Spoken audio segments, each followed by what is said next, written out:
service de pointe abus envers les aînés, c'est un service de pointe qui a à peu près 20 ans.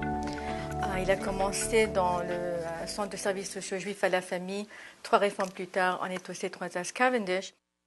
Et on a créé la ligne Info Abus dans le temps 1994, qui était une ligne d'écoute et de référence qui permettait les gens qui ne voulaient pas s'identifier de quand même avoir accès à un service où ils pouvaient parler et au moins être aidés à évaluer quelles étaient leurs options. Mais c'est une ligne seulement qui était 5 jours semaine, qui était répandue par des bénévoles. Et on avait fait beaucoup de démarches durant plusieurs années pour que cette ligne, en effet, soit une ligne de 7 jours semaine. Idéalement, ça aurait été 24 heures. Et qu'elle soit répandue par des professionnels, parce que les besoins de personnes qui sont dans des situations d'abus, d'habitude, ont besoin d'une réponse plutôt professionnelle.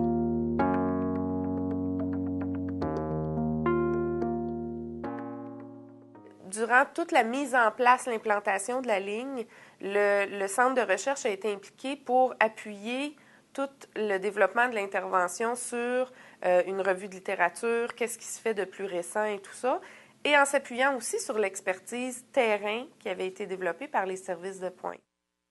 Il y avait auparavant, pendant plusieurs années, une ligne bénévole ici, qui était la ligne Info Abus, qui ont fait un travail magnifique et qui nous a permis aussi d'apprendre de qu'est-ce qu'eux avaient fait. Mais maintenant, c'est vraiment des professionnels qui peuvent donc faire une évaluation psychosociale téléphonique, de l'intervention téléphonique, intervention de crise au besoin. On peut orienter les gens vers les ressources appropriées, donc leur donner les coordonnées si la personne est capable elle-même de faire les démarches. Mais sinon aussi, encore une fois, comme c'est des professionnels, on peut nous-mêmes faire une référence, par exemple, au CLSC de la région de Lapland.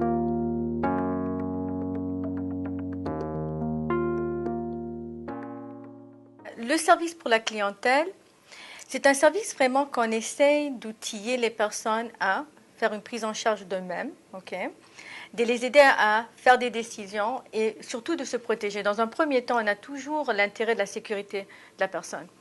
Alors, une première démarche, c'est de bien situer si la personne y a un risque imminent. Sinon, on peut prendre un peu notre temps pour voir exactement quels sont les enjeux de cette personne-là et quelle serait la meilleure façon de les aider. Vous savez, les personnes abusées, c'est des personnes qui très souvent ne reconnaissent même pas le risque dont ils sont, parce qu'on sait que l'abus avec le temps va accroître en termes de la violence, en termes de la fréquence et de la sévérité. Alors, on a intérêt à faire de l'intervention précoce, faire de la prévention. Alors, nous, on prend le temps de parler avec eux et des fois faire un cheminement qui prend plusieurs appels avant qu'ils seraient prêts à avoir une prise en charge par quelqu'un de leur région, parce que la ligne est provinciale. Un autre volet aussi à la ligne qui était très important pour nous parce que l'idée était de dire si on a une ligne téléphonique provinciale qui prend les appels, les situations de maltraitance sont des situations très complexes. Et donc, s'il y a une prise en charge qui est nécessaire, un accompagnement qui est nécessaire dans la région de la personne, un accompagnement terrain, on pourrait dire, c'est pas nous qui va le faire. Et donc, c'est important que les intervenants qui vont être appelés à le faire, qui travaillent souvent soit en organisme communautaire, au CLSC, dans des hôpitaux, peu importe, c'est important qu'eux soient soutenus. Parce que c'est ça qui va faire le succès de la ligne et qui va faire qu'on ne place pas simplement un appel à une ligne téléphonique et qu'ensuite ça tombe et on n'a pas de service. Nos pratiques sont plus à la fine pointe. On avait des chercheurs pour pouvoir regarder un peu quels étaient les enjeux de la problématique. Et les praticiens ont pu aussi donner leur part en disant, bon, on essaye ça, ça ne marche pas, qu'est-ce qu'on pourrait faire? Et c'est à travers ce mariage entre la recherche et les praticiens qu'on a pu développer divers outils pour différentes populations aussi. On a développé un outil qui était pour les omnipraticiens, les médecins, du fait qu'on reconnaît aussi que beaucoup de personnes qui sont abusées ne viennent pas au C3S, mais peut-être iront à leur médecin. On a fait aussi des études par rapport à l'utilisation des recours légaux pour reconnaître qu'en effet, les intervenants n'étaient pas vraiment au courant de quel était disponible comme recours légaux. Et c'est comme ça qu'on a pu bâtir d'ailleurs des formations pour répondre à ce besoin d'outiller les intervenants à différentes options qu'ils avaient aussi recours au niveau intersectoriel. L'abus, d'ailleurs, doit se travailler à un niveau intersectoriel.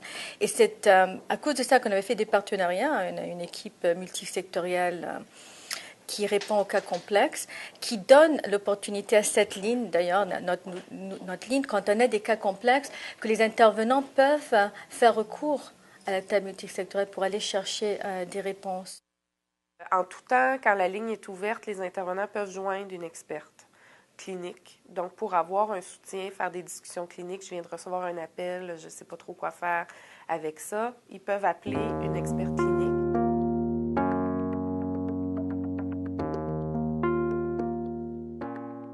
On a tout un volet recherche qui est lié à l'implantation de cette ligne-là.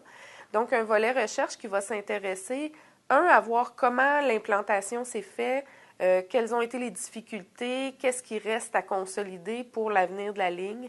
Par exemple, le développement des partenariats avec des organismes importants au Québec, qui sont déjà bien commencés, les partenariats, mais comment on pourrait améliorer tout ça encore. Et aussi, la recherche va s'intéresser à voir quelle est la pertinence clinique de cette ligne-là. Vous savez, on a beaucoup concentré dans les spécialités. Et c'est très important pour développer une expertise, il faut être pointu dans notre approche. Alors, on a développé des spécialités, de l'expertise dans divers domaines comme la santé mentale des personnes âgées, les aidants. Maintenant, c'est d'arrimer tout le monde parce que vous savez, les personnes ont des problèmes qui ne sont pas mutuellement exclusifs. Okay? On peut être abusé, un aidant, et souffrir de santé mentale. Alors, on la met où, cette personne-là?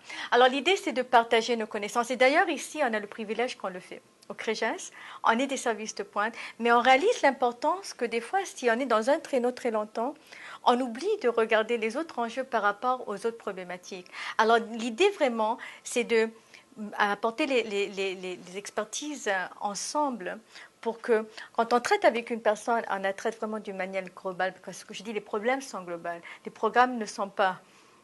Alors ça, c'est encore quelque chose que j'aimerais que la gérontologie fasse, c'est que fasse ces reconnaissances d'une personne, parce que malheureusement, les services doivent être gérés, hein, mais les personnes ne cassent pas toujours dans les boîtes, et des fois, elles cassent carrément dans aucune boîte. La gérontologie n'a pas la place qu'elle devrait avoir, comme les personnes âgées elles-mêmes n'ont pas la place qu'elles devraient avoir dans notre société. Il y a une reconnaissance qui n'est pas là, tant pour les personnes âgées elles-mêmes, mais aussi pour tous ceux et celles qui travaillent auprès d'elles. Mais je pense que la qualité des interventions qu'on a, la qualité des formations qu'on offre, ça dépend en très grande partie de ce qui était déjà sur place. C'est impossible que la ligne, qu'on ait le succès qu'on connaît, sans avoir eu la part du CREGES et la part des services de pointe. Moi, ça me semble impossible.